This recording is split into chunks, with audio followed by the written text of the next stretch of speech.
جو technical steps ہیں جس طریقے سے آپ کفر کو اسی کی، اور ہم مندر والی جگہ پہ جا کے اگر نماز ادا کر کے آئے ہیں تو اس پہ بھی لوگ ہم سے ناراض ہوئے کہ جی آپ پینٹ شرٹ کیوں پہنی ہوئی تھی.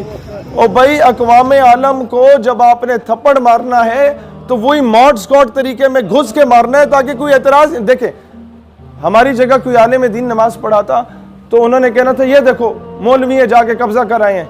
ہم کیوں مدرسے کا امیج پامال کروانا چاہتے ہیں؟ اقوام عالم میں کیوں بدنامی کرتے؟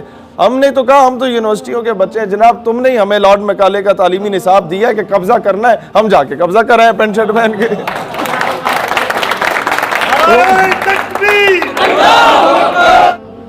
ہم نے 11 ستمبر کو ریلی نکالی پنڈی میں یہ گستاخانہ خاکوں کے خلاف. ہمیں پتہ تھا ہمارے یہ 2-4 کلومیٹر کے مارچ سے وہ خاکے تو نہیں رکنے، لیکن 2 پیغام جائیں گے. اب یہ ٹیکنیکلی کسی کو بھی اندازہ نہیں تھا کہ یہ کرنے کیا جا رہے ہیں. پہلا کام یہ تھا کہ چلو ٹھیک ہے دنیا کو ایک پیغام جائے گا کہ پاکستان کا نوجوان جاگا ہوا ہے. اصل پیغام کیا تھا کہ اس پوری ریلی میں آپ لوگوں میں سے جس نے بھی دیکھا ہوگا سب سے زیادہ نعرہ جہاد کا لگا، اور بعد میں پتہ چلا یار یہ 11 ستمبر تو 9/11 ہے. جس دن امریکہ نے پوری دنیا سے جہاد کے نیریٹیو کو دہشت گردی سے کمپیئر کیا تھا، اس دن ہم لوگوں نے اس کے 18-20 سال کے بعد اسی نعرے کو پنڈی میں دوبارہ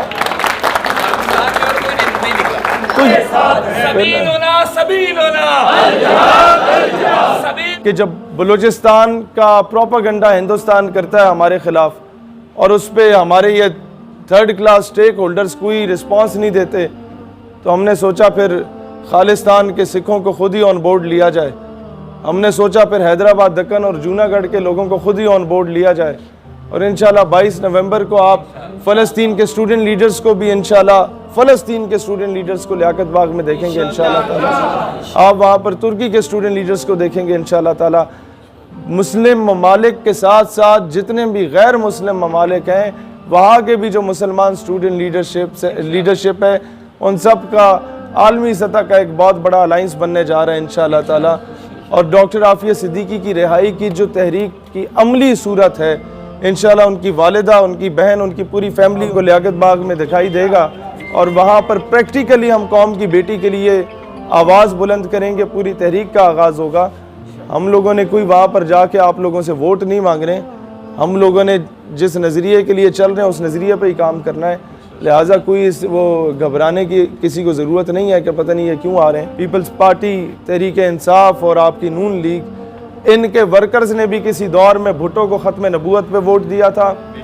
مسلم لیگ بھی اس دور کی نمائندہ مسلمانوں کی جماعت سمجھی جاتی تھی. تحریک انصاف کو بھی ریاست مدینہ کے نام پہ ملا. میں ان تمام کے ورکرز سے کہتا ہوں کہ اگر آپ کو مایوسی محسوس ہو رہی ہے تو پھر میدان عمل میں نکلیں ان چوروں، ڈاکوؤں، لٹیروں کے خلاف، اور میدان عمل میں نکلیں قوم کی بیٹی کو واپس نکالنے کے لیے. آپ اپنی پارٹیوں کو کہہ دیں کہ جناب بعد میں بھی شاید ہم نلکا پکا کرانے پہ یا قیمے والے نان پہ آپ کے آگے بک جائیں یا نہ بکیں، لیکن فی الحال ہم نے قوم کی بیٹی کو واپس لانا ہے. ہمارا پرائم فوکس ہے. فی الحال